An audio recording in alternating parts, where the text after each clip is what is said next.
Selamat datang di podcast IOV Librarian yang hari ini kita mendapat kehormatan menghadirkan Ibu Murtini Pendit. Dalam usianya yang ke-94, besok tanggal 17 Agustus, betul-betul beliau merupakan sosok yang patut kita teladani. Nanti kita akan banyak menggali dari beliau tentang perjalanan hidupnya, bagaimana bisa mampu menjalankan perannya sebagai pustakawan yang profesional dan loyal terhadap profesinya. Dan kami berharap para penonton nanti akan bisa menghayati dan menggugah hati nurani kalian, terutama pustakawan, untuk meneladani sosok Ibu Murtini. Mari kita saksikan bersama dan mendengarkan penuturan Ibu Murtini yang akan dibantu oleh Lira, sahabat kami. Terima kasih. Dan tentu di sini juga ada Bu Yati Kamil. Kita akan bertiga ngobrol Bu Murtini dengan Ibu. Terima kasih banyak Bu atas waktunya, atas kesediaan Ibu untuk kita sama-sama hari ini untuk sharing gitu ya Ibu. Baik Bu Murtini, pertanyaan pertama nih Bu. Bu Murtini mungkin bisa cerita Bu, motivasi terbesar apa yang membuat Bu Murtini di tahun 50 sampai 60-an gitu ya Bu, memilih profesi pustakawan Bu? Sebenarnya saya tidak, di zaman itu saya baru masuk ke UI tahun 53 ya. Waktu itu UI jangankan perpustakaan, satu ekor buku pun tidak punya. Dan saya ya maklum anak muda waktu itu. Masih muda ya Bu? Masih muda, punya pacar, lalu rada kacau gitu. Ada tawaran sekolah ke Amerika, saya ke Amerika, pacar ke India. Jadi kita pisah.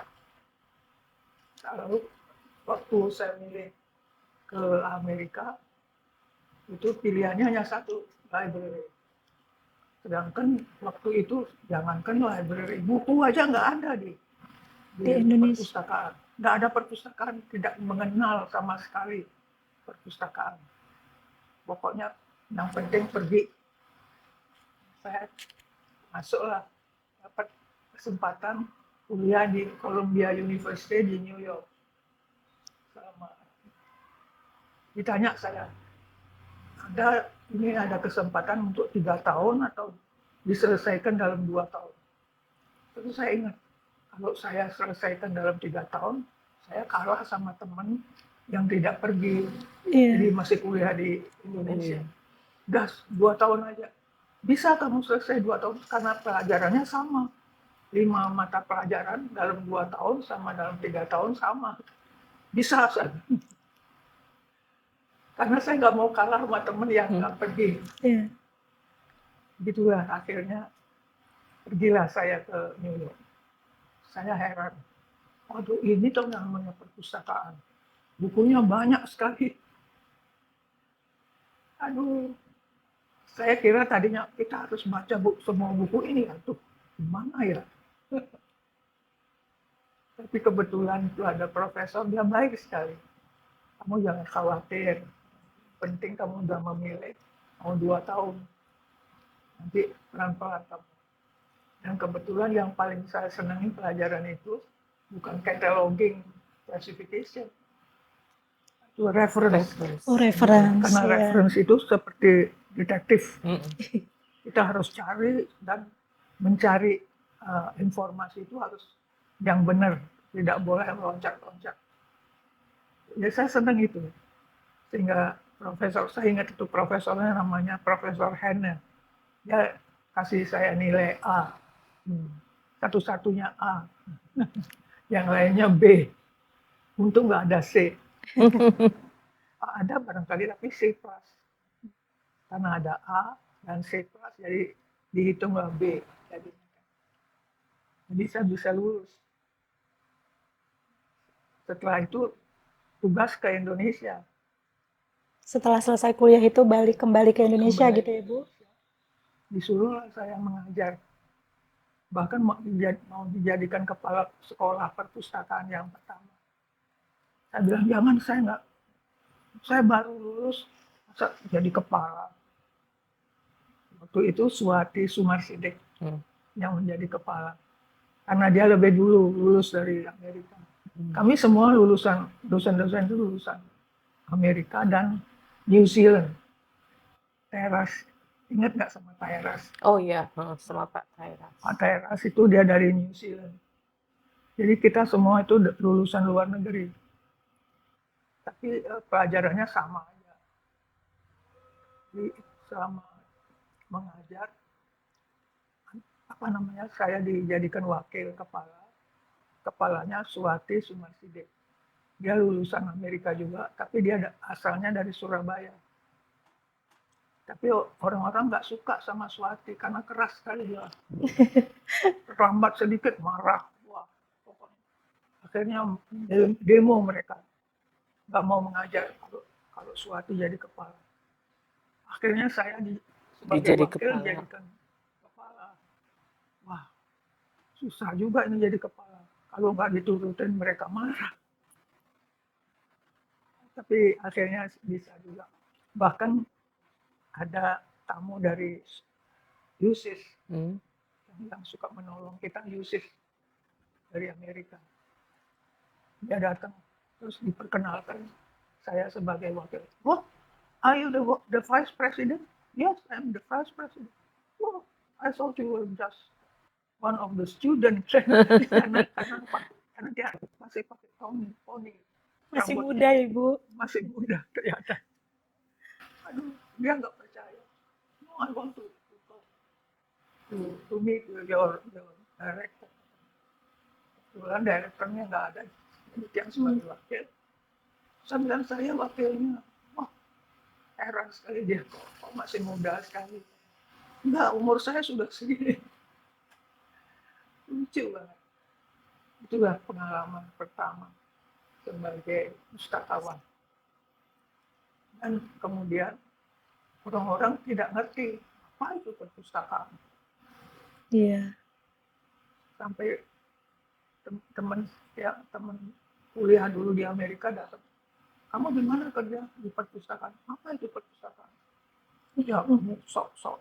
Tak ngerti aja. Kan kita kalau di Amerika gede-gede perpustakaan.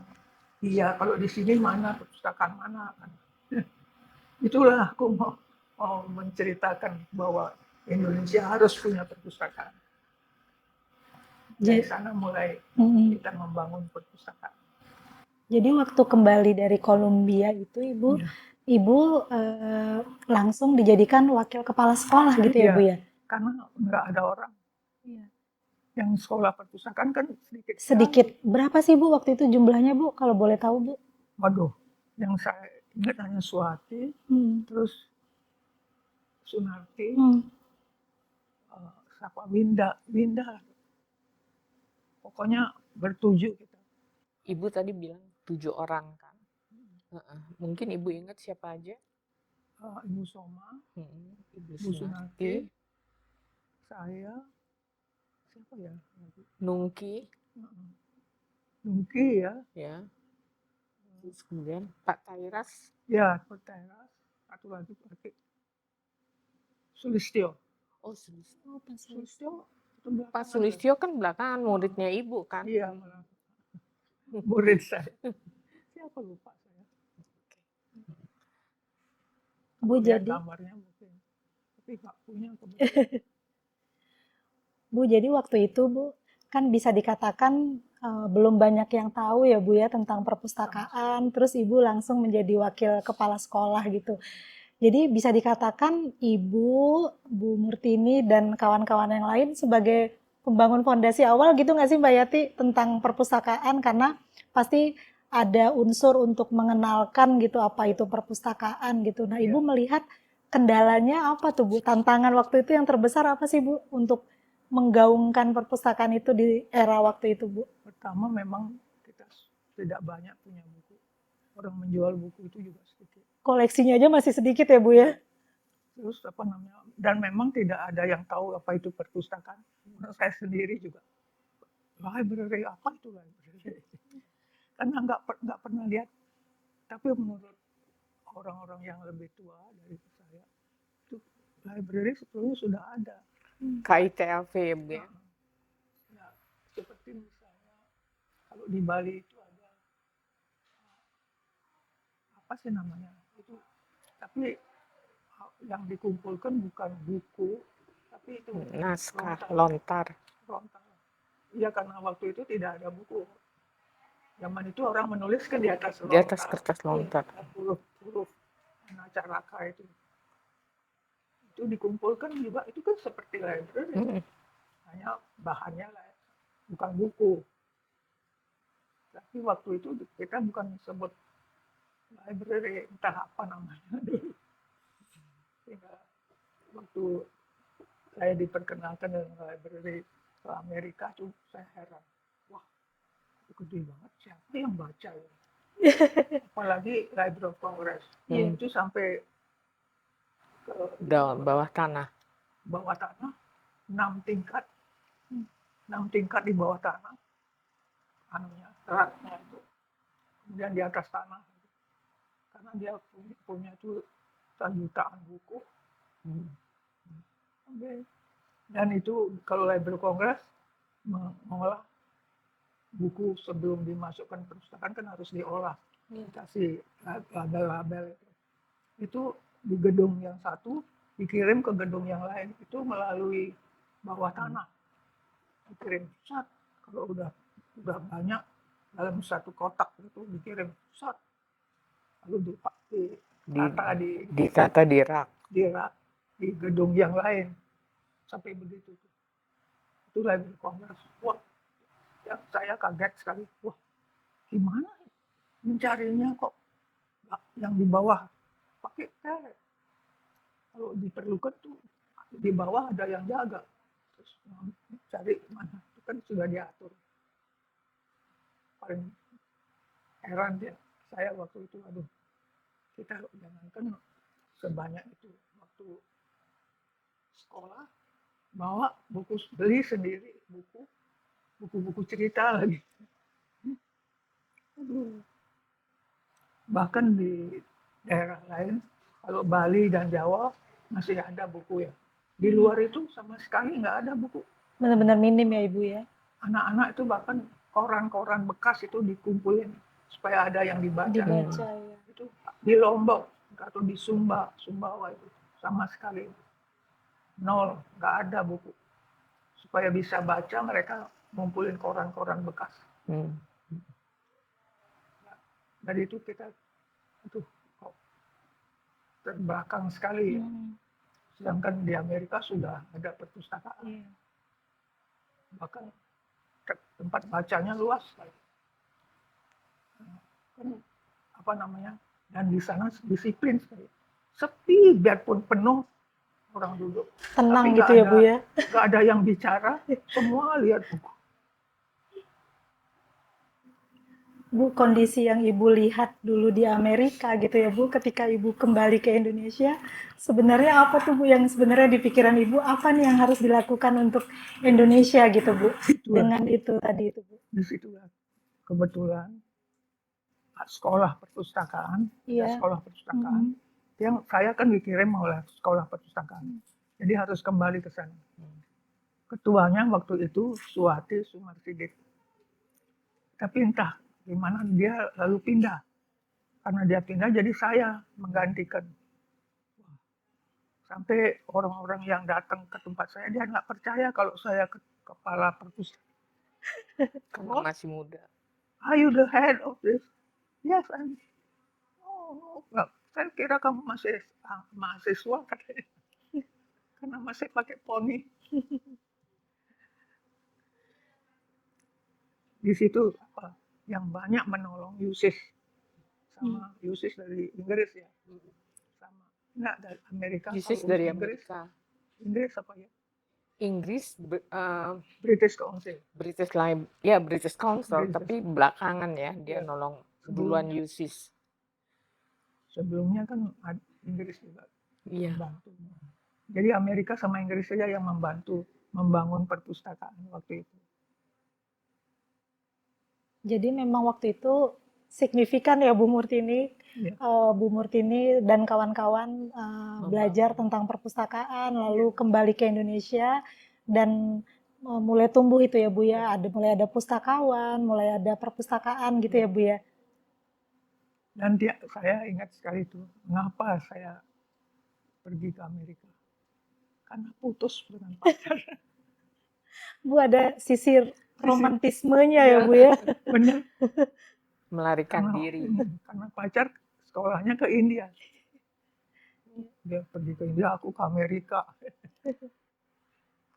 Tapi Ibu, satu pertanyaan, waktu itu kan sebenarnya ada di museum ada perpustakaan ya, Ya, tapi peninggalan Belanda. Tapi nggak peninggalan. mereka bukan public library ya, Bu. Bukan, dan belum diolah seperti Seperti yang biasa. pakai DDC. Iya, iya. Belum. Iya, masih pakai kode-kode Kode, ya, Bu ya. Dan itu Bu Mastini itu.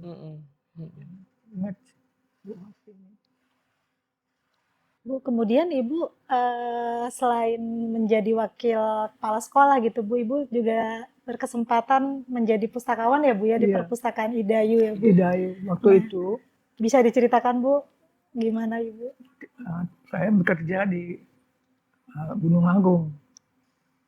Karena kenapa ya waktu itu saya kalau nggak salah saya dipecat gitu dari UI.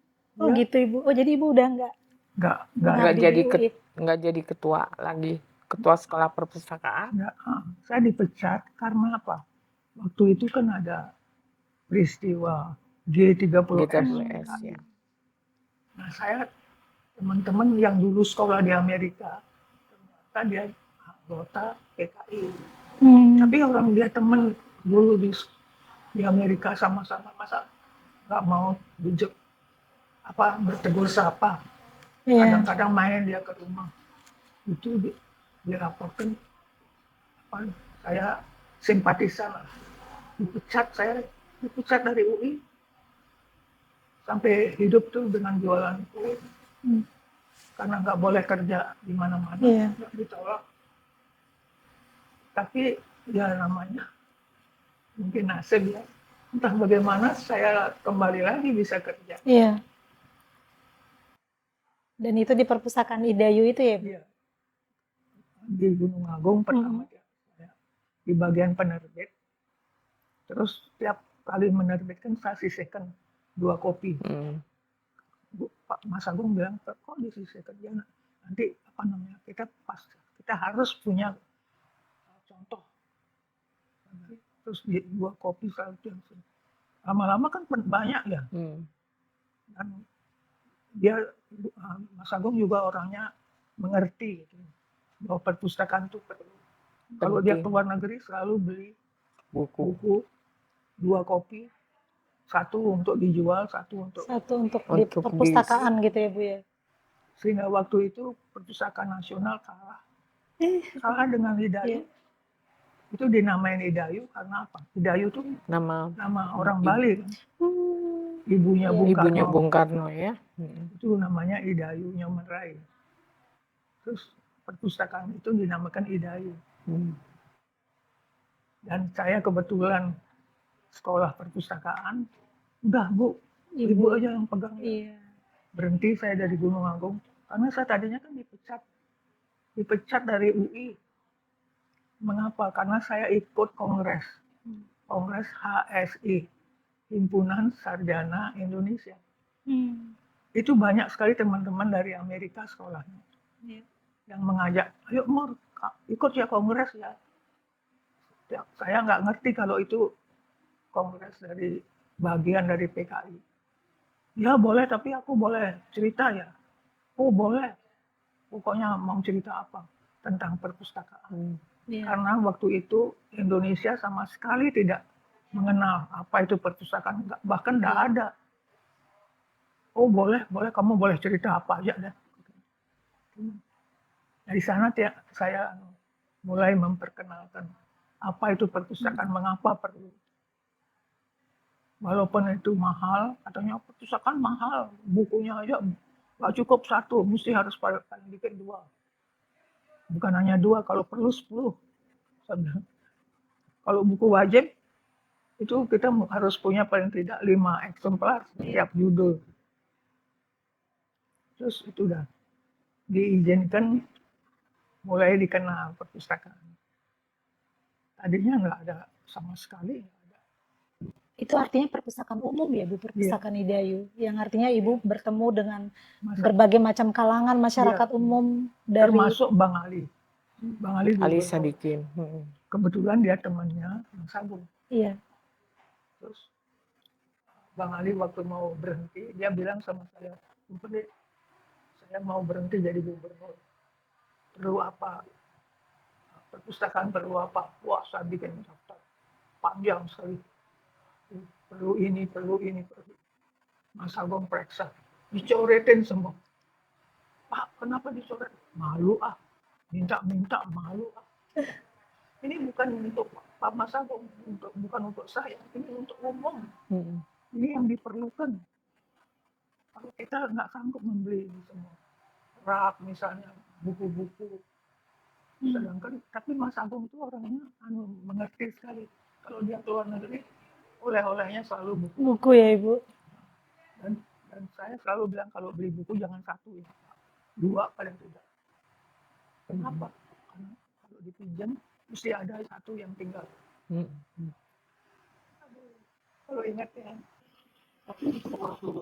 Kan waktu itu Ali Sadikin mau memberikan dokumen ya, ya dokumen-dokumennya, tapi nggak jadi ya karena keburu. Kan Ibu sempat dijanjikan saya akan menyerahkan dokumen-dokumen saya kepada Bu Murtini untuk Idayu, tapi nggak jadi ya Bu ya. sebagian jadi, Sebagian dapat. sebagian nggak tahu dia, karena ya waktu itu kan ada selisih dengan Soeharto. Payah sekali waktu itu. Tapi Pak Harto waktu itu kan kami dapat ruangan di gedung kebangkitan. Iya. Iya. Kebetulan gedung kebangkitan nasional diresmikan oleh Pak Harto. Lalu Pak Harto diajak keliling sampai ke tempatnya Idayu. Lalu ditunjukkanlah buku-buku. Iya. Wah, banyak ya buku katanya. Dan fotonya Bung Karno nyembah ibunya. Itu gede sekali, 1 meter persegi. Fotonya Bung Karno lagi nyembah ibunya. Terus Mas Agung pinta, "Pak, fotonya." Senyum-senyum. Pak Harto senyum-senyum. Tapi senyumnya nggak manis. Senyum kecut. Musuhnya. Bung Karno kok Iya. musuh.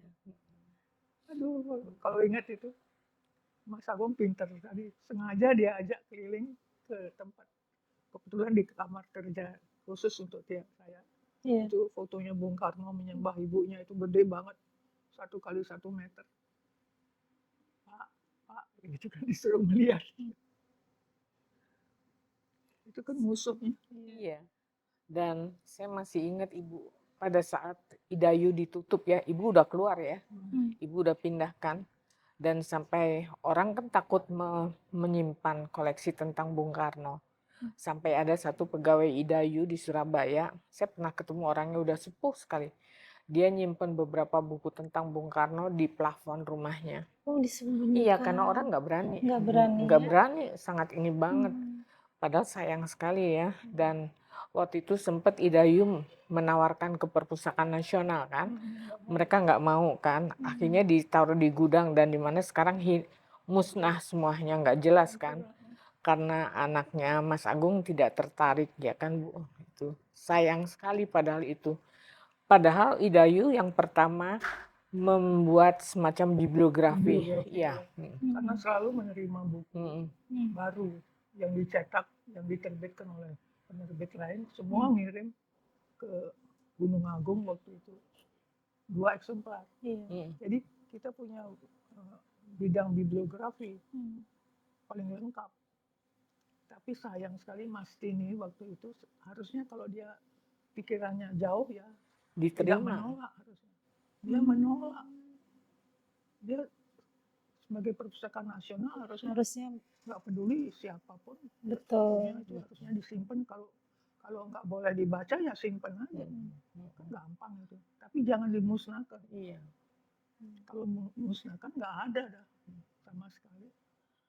Saya sih nggak tahu, it's my personal opinion. Kan ada kedekatan Bu Mastini dengan Bu Tin dan Pak Harto kan.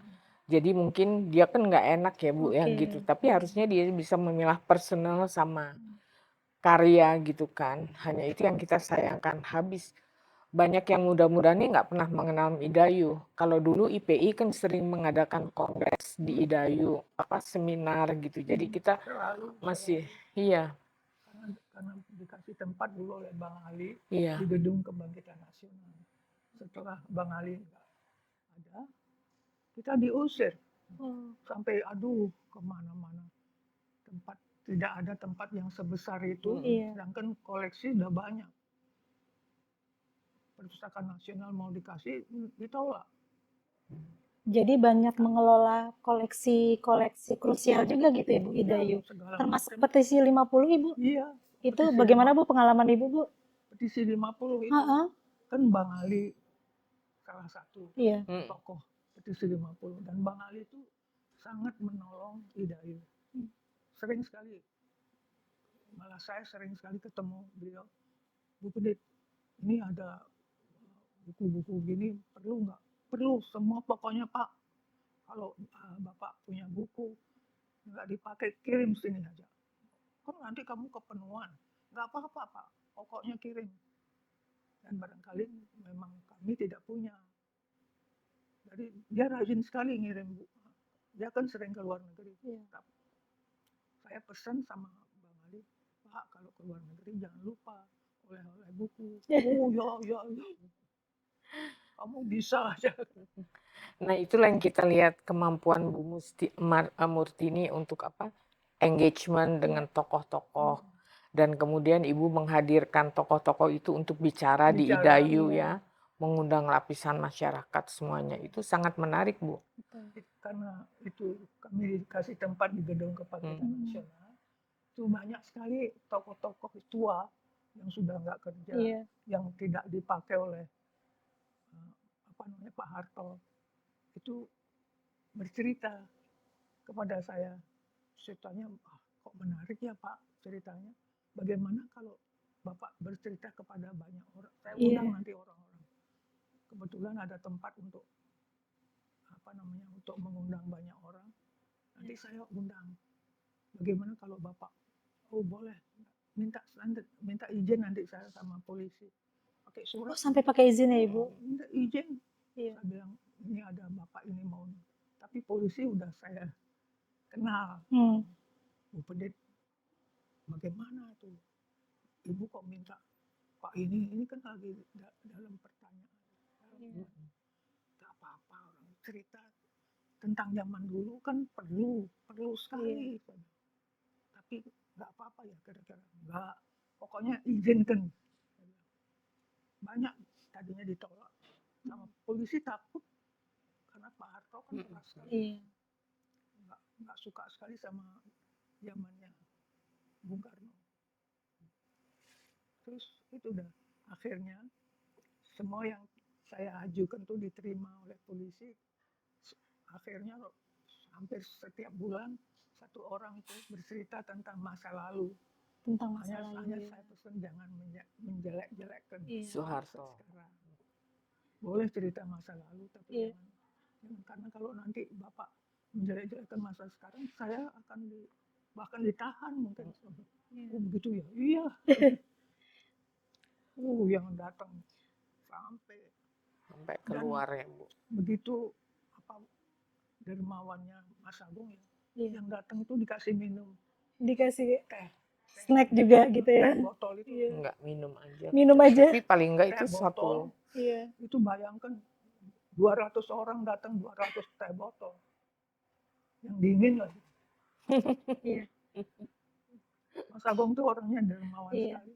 Kalau dia jalan ketemu orang, mas, dikasih. Keluar dompetnya. Tapi begitu dia dermawan, begitu juga penghasilannya. Mungkin begitu ya Tuhan tuh adil. Keberkahannya di situ. Pahala. Bu Yati menarik sekali ya Bu, di tahun tahun berapa Bu jadi itu Bu? Jadi sekitar tahun di Idayu itu sekitar tahun Dulu pas 80-an. Belum ya Bu ya? belum 70-an ya.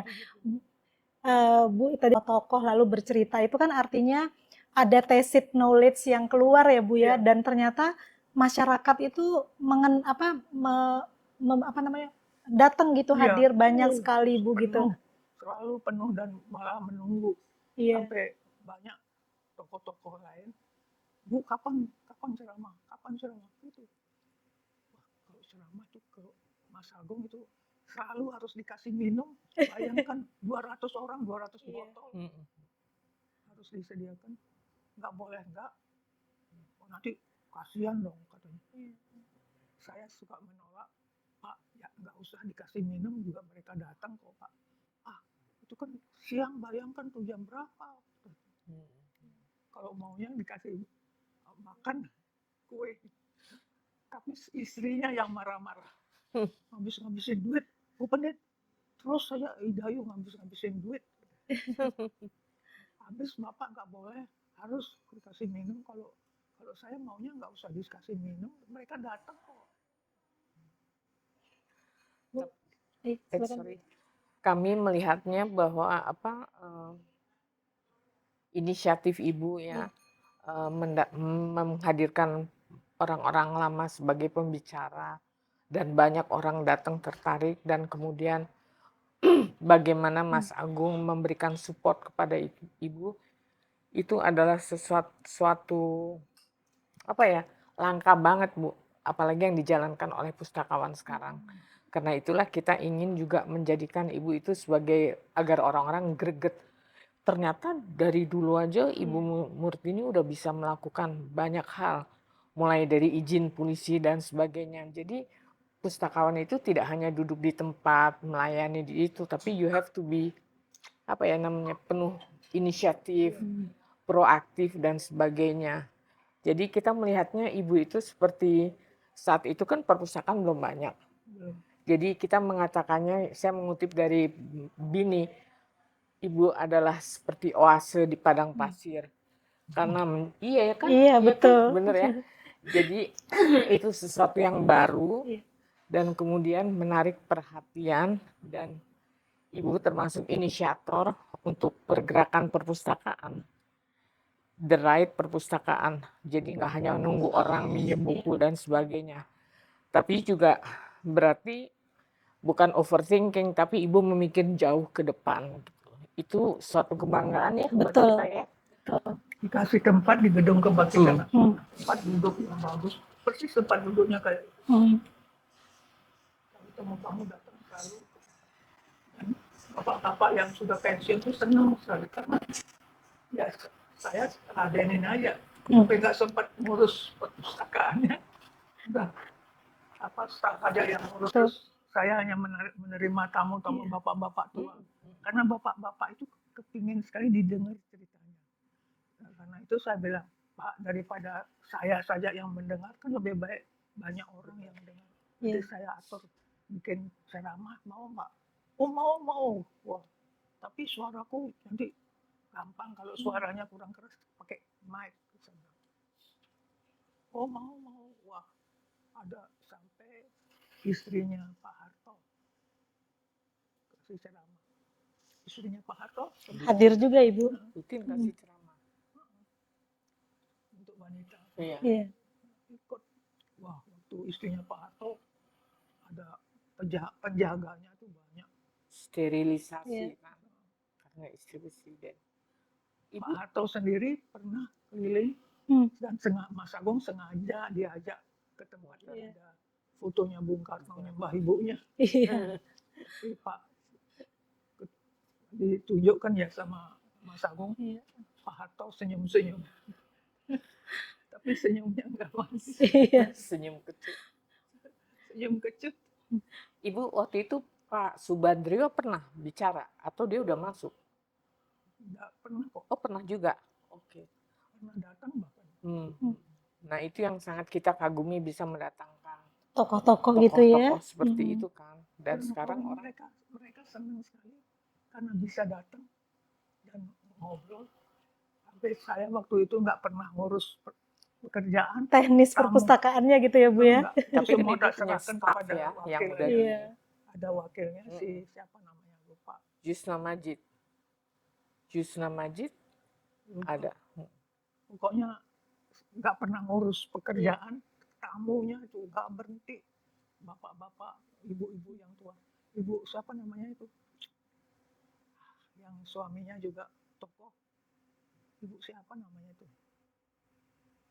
Trimurti pernah. Trimurti. Oke. Itu. Wah, kalau datang ngobrol, nggak mau sebentar.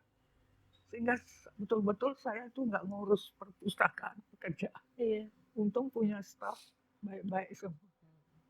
Bu, Tak bilangin kamu, saya Iya. harus terima tamu, jadi kamu urus lah semua. Tapi mungkin itu ya harus pustakawan itu Iya. tidak hanya tadi seperti saya melayani pengolahan teknis dan Iya. sebagainya. Justru harus ada pembagian, satunya jadi menteri luar negeri, satunya domestic affair gitu kan Bu. Jadi memang peran ibu di situ kelihatan sekali menonjol karena mungkin teman-teman lain mungkin kan bukan levelnya mereka ngadepin tokoh-tokoh, mungkin pengetahuan mereka kan nggak seperti ibu. Jadi itu sangat menolong sekali dan memang harus dilakukan oleh pustakawan Betul. sekarang ya. Dan waktu itu kebetulan saya dapat kesempatan sekolah ke luar negeri, Iya. library. Waktu itu kan saya sudah tingkat 4 fakultas sastra, Inggris, sastra Inggris. Terus datanglah itu tawaran. Ya waktu muda itu kan punya pacar, putus dengan pacar. Jadi Pak, kesel ya. Dia ke India, Bu, saya ke India. membawa berkah loh Bu. Putusnya itu membawa berkah Bu untuk ibu, untuk Indonesia gitu. Iya, pacar saya tuh ke India, saya ke Amerika. Iya. Ya, silahkan kamu ke India, saya ke Amerika. Bu, Nggak setelah kalah. pulang kuliah ketemu lagi nggak Bu? Nggak Sama ada pacarnya itu. Bu. Apa? CLBK. CLBK nggak Bu? Nggak ada. Cinta bersemi kembali gitu nggak ada Bu. Setelah pulang, dia tahu saya mau pulang. Nih, kamu singgah dong ke India. Jadi saya disuruh singgah, saya singgah. Nggak dikasih pulang. Bu Murtini kan tadi perpustakaan Idayu itu menghadirkan banyak tokoh nasional, presiden juga hadir gitu Bu. Ibu sebagai pustakawan gitu Bu, Ibu melihat itu sebagai sebuah kesempatan jadi buat memperlihatkan gitu karena tokoh-tokoh itu hadir ke masyarakat bahwa iya ada perpustakaan loh gitu. Itu berpengaruh nggak Bu ke jumlah kunjungan, ke Iya. tumbuhnya perpustakaan di Indonesia saat itu gitu Bu? Yang pertama luar biasa itu Iya. perpustakaan Idayu belum buka itu sudah ngantre orang. Kayak di luar negeri ya Bu, ngantri-ngantri kalau masuk perpus. Enggak di Jakarta. Iya, jadi seperti Ya seperti luar negeri jadinya gitu. ya, dan saya tegas mengatakan nggak boleh ribut. Sampai saking kasihannya pada pengunjung karena kan kalau mereka seharian tuh kan haus, tak siapkan air minum loh di luar. Sampai Mas Agung bilang berapa kaleng harus saya siapkan sama gelasnya. Kasihan gitu. Iya karena jauh kan Bu, mereka kan Gedung kadang-kadang Kebangkitan Nasional. karena waktu itu semua universitas tidak punya perpustakaan. Oh itu memang masih sedikit sekali ya Ibu ya? Sedikit. Terutama perpustakaan swasta nggak punya. Yang punya hanya UI. Itu pun sedikit. Masih banyak, lebih banyak Idayu, koleksinya di Idayu. Karena apa? Idayu itu kan di bawah Gunung Agung. Iya. Gunung Agung kan pedagang buku. Betul. Jadi setiap buku baru 2 eksemplar dikirim ke Idayu. Sudah ada kebijakan Jadi, itu ya Bu? Iya. Jadi paling lengkap koleksi perpustakaannya. Bu waktu itu kehadiran tokoh-tokoh nasional itu terekspos oleh media nggak Bu? Ibu Iya. membangun juga hubungan dengan para jurnalis begitu Bu? Bahkan sangat dekat. Kebetulan suami kan seorang jurnalis juga. Wah, jadi lengkap lah ya Bu. Dekat semua. Bahkan sering itu sampai minta makan di rumah. Sampai adik saya, Bu, Mbak katanya, kenapa ya setiap waktu makan si A itu kok selalu datang? Dia wartawan. Ya biarin loh. Yuk kita makan bersama nggak apa-apa kan. Ya tapi kok setiap waktu makan datang. Maklum lah, wartawan kan nggak banyak duitnya. Lalu kemudian suami kebetulan sangat disayang oleh Sri Sultan Hamengkubuwono. Kemana-mana diajak ke Amerika, kemana harus ikut.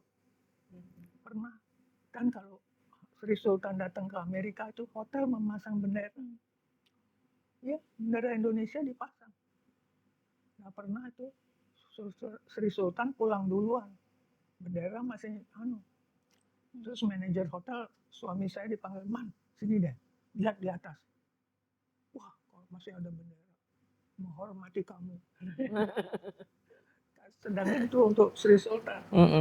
Dan Sri Sultan sangat itu dengan suami. Kemana-mana diajak. Gak mau dia ngajak yang orang lain. Kenapa? Karena dianggap jujur. Karena pernah begitu. Ada tamunya Sri Sultan. Terus dibilangin suami saya, Man, tolong antar tamu ini. Kalau dia makan di restoran, ya, di hotel, bayar semua. Ini duitnya. Segepok dikasih semua. Dan belikan dia oleh-oleh. Iya Pak. Terus diantar lah keliling Indonesia. Bayangkan, setiap mau makan, mau bayar nggak mau dibayar itu. Restoran, hotel, apa itu nggak mau dibayar. Ini kan tamunya Sri Sultan, nggak usah, nggak mau dibayar, kan utuh. Dan si suami ini orangnya rada, apa namanya, nggak mau macam-macam ya. Jadi uang utuh itu dikembaliin. Loh, Man, kenapa? Kamu kok nggak diberikan oleh-oleh? Nggak mau. Dan setiap hotel, setiap restoran nggak mau dibayar karena itu tamu Bapak. Oh begitu ya, ya sudah kamu ambil nggak? Enggak Pak, saya sudah. Saya juga gratis semua. Coba, saya bangga waktu itu. Syukur. Coba dia ambil, dia bilang dibayar itu kan berapa itu? Sekeliling Indonesia untuk karena itu ya tamunya Pak Sultan. Orang dihormati sekali, orang masang bendera kalau di Amerika kalau Sultan datang. Berarti sangat dihormati ya Sangat Ibu. dihormati. Tapi saya dengar selain Bapak dekat dengan Sri Sultan juga dengan Bung Karno ya. Oh iya, dengan Bung Karno karena apa? Bung Karno ibunya kan orang baik. Bali ya. Bahkan sebetulnya dekat dengan keluarga kami. Iya, ibunya Bung Karno itu bersepupu dengan kawin dengan sepupunya suami. Oke. Jadi masih ada hubungan darah dong. Iya. Tapi gitu, nggak pernah mencoba menghubungi Bung Karno untuk dapat pekerjaan, nggak pernah. Nggak pernah. Sedangkan kalau orang lain kan barangkali Iya, jadi sekarang kan macam-macam. KKN nepotisme kan Bu. Nggak pernah. Nggak ada yang itu. Ya cari kerja ya kerja sendiri. Dan Bung Karno juga nggak pernah menawarkan. Dan lucunya lagi, ibunya Bung Karno, dia orang Bali Tulen. Nggak pernah ke Jawa. Hanya di Bali saja gitu Ibu. Pada suatu hari kan ke Jawa. Terus masak. Terus dia perlu terasi. Dia bilang sama pembantunya, minta sere. Terasi itu di Bali sere namanya. Sere. Minta sere. Bingung tuh pembantunya. Dikasih lah sereh. Serah. Bukan, sere. Nggak ada yang ngerti. Kan orang di Jawa kan namanya bukan terasi ya. Terasi kan. Kalau di Bali namanya sere. Bingung sampai semua bumbu nih. Terus ada yang itu sere itu terasi katanya. Bali. Karena si ibu ini kan orang Bali Tulen, nggak bisa bahasa Indonesia. Ke Jawa. itu Bung Karno. Iya. Bu Murtini, mungkin boleh Bu, Ibu kita mendapatkan tanggapan Ibu, Bu. Kalau menurut Ibu, sebuah perpustakaan itu agar memiliki layanan prima yang memuaskan pemustakanya itu, menurut Ibu bagaimana, Bu? Ya, pertama ya ingat pada diri sendiri ya. Oke, Bu. Kalau saya Kembali pinjam ke buku diri sendiri ya, maunya Bu. jangan dibatasi waktunya. Baik, Bu. Kan biasanya seminggu, 2 minggu, Iya. lebih dari itu denda. Kan gitu. Dulu. Kalau bisa jangan. Biasanya kan orang kalau dan kedua jangan dibatasi jumlahnya. Kan kalau dulu tuh paling banyak bisa pinjam dua. Karena sebetulnya nggak perlu yang diperlukan 10 misalnya kan nggak 10-nya harus dibaca. Tentu yang paling penting dulu. Kan. Tapi orang kan kadang-kadang nggak ingat sama orang lain. Nanti dia lama-lama gitu, walaupun didenda dia lama-lama pinjamnya didenda. Nah, waktu itu pernah tadinya nggak dia bilang jangan didenda dengan air, dengan dengan apa namanya uang, dilarang aja pinjam lagi. Kan kalau dia beberapa kali terlambat itu dendanya itu jangan dengan uang, dilarang aja dia pinjam selama sebulan nggak boleh pinjam lagi, pasti takut Ya, Bu. karena diperlukan kan. Bayangkan kalau kita memerlukan begitu banyak bacaan harus beli sendiri, bagaimana? Sedangkan di perpustakaan ada, kan lebih baik kita pinjam kan. Jadi itulah akhirnya. Dan waktu saya pegang perpustakaan Hidayu benar-benar belum dibuka udah ngantri. Ngantri ya, Bu. Karena Tapi ada denda nggak Bu waktu itu? ada, tapi sedikit sekali. Iya. Nggak berarti. Biar didenda nggak apa-apa. Iya. Tadinya lagi dendanya nggak dihitung. Kemudian lama-lama yang pikir nggak benar ini. Karena dendanya masuk kantong penjaga. Udah sekarang denda dicatat. Jadi dia dapat tanda terima. Tinggal kopinya sehingga kita tahu sehari itu dapat berapa denda. Ternyata Banyak Bu, soalnya kayak waktu di British Council kita pakai cash register. Kan gentian yang petugas mereka masing-masing punya PIN. Jadi kalau ada denda masuk ke sistem dan kemudian nanti besoknya diaudit gitu setiap hari. Ternyata banyak juga. Tapi sebenarnya denda itu kan untuk mereka agar bertanggung jawab kan gitu. Tapi sering diremehkan gitu kan. Karena memang kalau dia mau pinjam buku kan nggak cukup 1-2 hari saja. Barangkali dia kepingin baca lebih lama. Dia bayar itu biasanya kalau bertambah kan. Tapi resmi. Kalau denda kan kalau dia melebihi dari hak-haknya itu. Dan memang ada masalah dengan denda yang tidak tercatat. Tidak Kalau tercatat aja kan mungkin bisa disobek atau diapakan. Jadi kalau pakai cash register itu jelas terukur gitu. Karena kita kan nggak pernah tahu orang menyalahgunakan. Tapi kalau balik lagi pertanyaan Lira, kalau menurut Ibu pustakawan di Indonesia itu sekarang kompetensi atau kemampuan melayani pemustakanya apakah cukup? Ibu pernah datang nggak ke beberapa perpustakaan? Enggak ya Bu ya? Udah bosan. Udah bosan Ibu. Ibu sudah membukakan pintu di awal ya Bu ya? Nggak benar-benar nggak begitu memperhatikan. Kalau dulu harus sering. Tapi yang saya menarik adalah Ibu dengan teman-teman ya, Bu Mardi, Bu Mastini, kan punya paguyuban, ya kan? Tapi saya nyebutnya itu paguyuban elit, because we are all eksklusif, eksekutif lah, maksudnya bukan orang pustakawan biasa. Karena pengalaman di luar negeri dan juga ibu juga share bahasa Belanda ya kebanyakannya.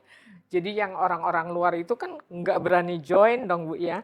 Dan jadi sebenarnya apa yang menarik dari paguyuban itu Bu dan bagaimana menularkannya kepada yang muda-muda? Susah menularkan karena kadang-kadang kita ngomong Belanda. Tapi pernah lagi di restoran tuh, wah rame kita ngomong. Itu orang-orang itu ngomong apa ya? Iya, yang dengar tuh dia ngomong apa ya itu? Karena masih ingat bahasa Belanda. Iya, tapi menarik sekali karena kita kan kenal ibu-ibu itu sampai usia senja masih aja baca, update dengan pengetahuan dan sebagainya. Malah ingat nggak Bu waktu kita ke Nungki terakhir, aduh apa ya yang bisa saya kerjakan untuk perpustakaan kan? Dan saya ingat kita ngomong, Bu, udahlah bukan umurnya lagi lah. Ibu siap-siap aja untuk persiapan ke akhirat. Aku ngomong gitu kan waktu kita ke rumahnya kan. Nikmatin aja hidup dan sebagainya. Karena toh sudah cukup banyak. Tapi di samping samping Bu Nungki kan buku segini nih Bu ya. Dia baca terus hebat banget tuh itu. Padahal waktu itu umurnya berapa Bu? 94 ya? Iya. Meninggalnya kan 94 ya. Sekarang saya 94. Besok masih hidup. 17 Agustus. Iya. Tapi kadang-kadang, aku udah tua ya. 94. Persis. Itu yang harus disyukuri Bu. Kalau dalam Islam, Nabi Muhammad aja meninggal 63. Jadi kalau orang yang di atas 63 itu udah suatu bonus. Pertanyaannya bagaimana kita menggunakan sisa usia untuk bermanfaat. Itulah yang Bu Murtini, mungkin di kesempatan yang sangat berharga ini jelang ulang tahun Ibu yang ke-94 yang penuh keberkahan, yang Ibu sudah melakukan banyak hal tentang perpustakaan di Indonesia, Bu. Boleh Bu memberikan pesan, nasihat buat kita semua, buat kawan-kawan pustakawan, Bu, yang penting untuk menjadi pegangan nilai kita gitu Bu sebagai pustakawan. Monggo Bu. Waduh, kalau memberi pesan, nasihat itu susah. Malah saya masih perlu nasihat. Bagaimana supaya usia yang sudah sepuh ini masih bisa bermanfaat. Itu malah saya ingin. Karena rasanya kok sudah tua sekali. Nggak tahu apa-apa, udah beda sekali. Perkembangan perpustakaan sekarang dengan 10 tahun, 20 tahun yang lalu udah beda sekali. Kok sekarang masih ada gunanya nggak? Sering saya berpikir. Apalagi udah tidak begitu mudah bergerak. Selalu harus ada menemani. Jadi untuk saya sebetulnya yang penting apapun pekerjaan kita harus kita senang, suka. Baik, Karena Ibu. kalau kita suka sama pekerjaan kita selalu berusaha sebaik mungkin. Kalau kita nggak suka sama pekerjaan kita, pasti nggak akan menghasilkan yang baik. Karena itu kalau memang tugas kita diharuskan oleh Tuhan di bidang perpustakaan, marilah kita berusaha. Misalnya harus punya buku, tapi bukunya sedikit. Tidak apa-apa kalau dapat buku yang sudah rusak-rusak, kita perbaiki. Saya dulu begitu, waktu di IDAI. Kalau bukunya kadang-kadang udah pada lepas-lepas, harus segera diperbaiki. Sehingga punya bagian khusus perbaikan buku. Dan yang memperbaiki buku, saya suruh belajar di perpustakaan. Namanya itu bukan perpustakaan nasional, perpustakaan yang tempatnya Bu Mastini pertama. Perpustakaan Nasional. Perpustakaan museum. Perpustakaan museum. Ke sana belajar memperbaiki buku. Kalau yang lepas-lepas gitu. Nggak boleh dibiarkan. Kalau dibiarkan nanti hilang halamannya. Jadi harus perbaiki. Dan bagaimana caranya belajar di museum Bu Mastini waktu itu. Jadi Karena menurut saya ilmu itu Hmm. yang paling sebetulnya yang paling penting itu perpustakaan. Oh begitu ya Ibu? Ya, artinya kita kalau nggak punya perpustakaan, bagaimana kita mempelajari Iya. ilmu? Karena itu waktu saya belajar perpustakaan itu sebetulnya nggak ngerti tadinya. Iya. Apa itu? Tapi yang penting aku ke Amerika. Iya, sama sekali nggak tahu. Sampai di sana lihat, oh ini namanya perpustakaan. Waduh, bukunya banyak sekali. Sedangkan waktu ditinggal Indonesia nggak punya Iya. perpustakaan sama Hmm. sekali. Maka terus saya berpikir, oh pantas ya orang-orang di Iya. sana pintar-pintar. Karena dia ada tempat belajar. Iya. Tempat belajar dan disediakan tempat belajar yang bagus. Sepi. Ruang bacanya Iya. besar tapi sepi. Nggak ada yang teriak-teriak. Iya. Dan koleksinya rapi. Bagian reference ini, bagian koleksi ini semua. Aduh, sampai heran sekali saya. Oh beginilah, pantas orang-orangnya pintar. Itu sebabnya wah, pulang ke Indonesia, Mur, kamu sudah pulang ya? Kamu belajar apa? Perpustakaan. Perpustakaan apa itu perpustakaan? Ini wah. Kemudian ada kongres HSI, Himpunan Sarjana Indonesia. Indonesia, iya. Terus saya bilang sama teman, boleh nggak saya ngomong di waktu kongres? Oh boleh, kamu mau ngomong apa? Pokoknya boleh nggak saya mau ngomong tentang perpustakaan. Iya. Karena waktu itu belum ada. Wah, bergebu-gebu saya. Harus ada perpustakaan. Kamu kok, katanya teman, kamu kok hebat banget mau bikin perpustakaan, mana bukunya? Karena memang waktu itu orang menerbitkan buku itu jarang, sedikit sekali. Dan tidak disimpan. Ya, dijual habis. Akhirnya Gunung Agung memang dia pintar juga tuh Gunung Agung. Dia kan menerbitkan buku. Selalu disimpan 1-2 eksemplar. Sehingga paling banyak punya koleksi yang lama-lama. Tadinya udah mau dibuang itu. Karena udah lama bukunya udah buang. Terus saya yang itu, jangan dibuang Pak. Ini kita harus punya simpanan yang dari lama, yang pertama harusnya sudah disimpan. Gitu ya, iya. Nah, mulailah bikin perpustakaan Idayu. Terus ditanya, apa nama perpustakaannya? Idayu Pak. Oh Idayu itu apa? Ibunya Bung Karno. Oh iya boleh. Dia kan anu sekali sama Bung Karno. Mas Agung. Jadi ya boleh, bagus itu bagus. Idayu. Itu. Iya. Akhirnya Idayu terkenal sekali. Iya, betul Ibu. Dan jadi bisa jadikan perpustakaan pelopor ya Bu Yati ya. Tapi menarik sekali ya Bu ya. Dulu kan tokoh-tokoh kita kebanyakan sekolah ke Amerika, ke Belanda ya. Jadi mereka betul-betul orang-orang apa sih yang berpikir, punya critical thinking dan sebagainya. Sementara pejabat-pejabat kita sini, maaf ya, anggota DPR segala macam kan tidak. Saya ingat 10 tahun yang lalu pergi ke Inggris dengan beberapa orang-orang DPR. Mereka nggak suka baca. Karena mereka punya staf ahli kan, tapi tidak berarti bahwa mereka tidak suka membaca. Mereka kan apalagi sekarang kan teknologi dan sebagainya kan, mereka juga harus memahami tugasnya kan. Dan saya melihatnya bukan merendahkan kualitas tokoh-tokoh kita dahulu dengan sekarang kan berbeda.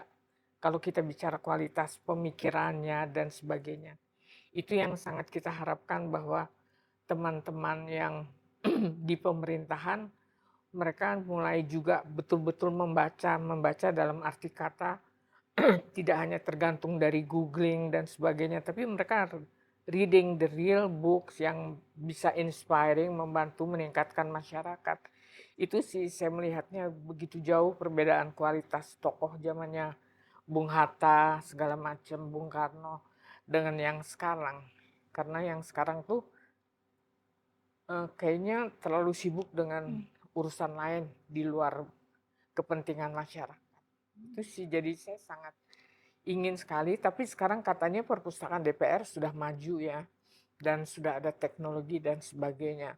Tetapi ya harus terus maksudnya bukan hanya sekali, tapi harus terus didengungkan. Pemimpin lo mesti baca dong, jangan hanya ngomong-ngomong. Ya kan Bu? Jadi it's totally different ya, zaman sekarang dulu. Oke. Iya. Menarik sekali ya Bu Yati obrolan kita pada hari ini. Terima kasih banyak Bu Murtini atas waktunya. Bu Yati mau memberikan itu Bu penutup buat kawan-kawan pustakawan Bu. Silakan Kita Ibu. udah cukup lama Iya. bicara dan kita banyak mendengar pengalaman Ibu yang tentunya sangat berharga dan bermanfaat. Dan harapan kini ini adalah inspiring, jadi menggugah hati teman-teman, terutama pustakawan ya, dalam menjalankan profesinya dengan passion, tidak hanya sekedar kerja, tapi mereka harus menjiwai profesinya dan meningkatkan kehidupan masyarakat seluruhnya. Jadi baik yang di desa tertinggal maupun yang di mana-mana, walaupun sekarang sudah ada kemajuan, tapi tetap harus dilakukan. Jangan putus asa, mutung, misalnya ada potongan gaji dan sebagainya, it's okay. Itu adalah bagian dari hidup tadi yang seperti Ibu ceritakan. Sempat keluar dari UI, tapi kemudian kerja di penerbitan Idayu kan. Jadi semuanya itu pasti ada jalan keluarnya. Selama kita berniat baik, menjalankan profesi kita, dan semuanya tentunya saya sih nyebutnya Gusti Allah mboten sare ya, jadi akan selalu membimbing kita. Tapi terima kasih sekali dengan perjalanan hidup Bu Murtini yang di-share ke kami semuanya, dan tentu ada benang merah yang bisa kita lakukan untuk kedepannya ya Bu ya. Terima kasih ya Bu Murtini, sehat-sehat selalu. Ke 94 besok ya, bukan betul. Main. Saya aja 72 udah capek. Oke, terima kasih. Baik, kawan-kawan sampai jumpa lagi. Terima kasih. Terima kasih.